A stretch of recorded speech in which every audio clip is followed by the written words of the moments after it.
Nominated పదవికి మల్లు రవి రాజీనామా నిర్ణయం సీఎం రేవంత్ రెడ్డిని ఇరుకున పెట్టిందా? తమ్ముడు మల్లు బట్టి విక్రమార్కని కాదని రేవంత్ను నమ్ముకున్న రవి భవితవ్యం ఏంటి?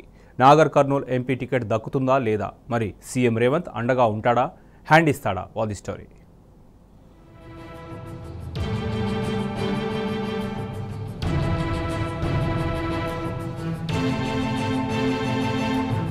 మల్లు రవి కాంగ్రెస్ సీనియర్ నేత.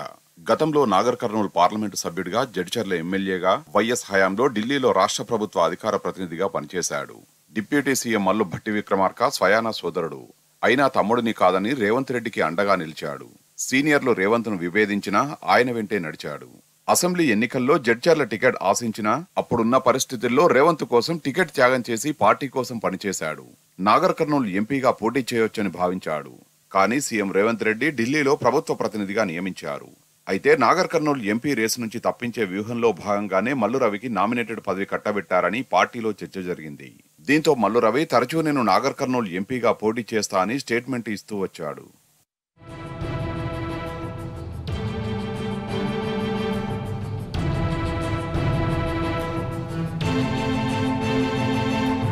అయితే ఇటీవల కొడంగల్లో సీఎం రేవంత్ రెడ్డి మహబూబ్ నగర్ పార్లమెంటు అభ్యర్థిగా వంశీచంద్రెడ్డి పేరు ప్రకటించారు.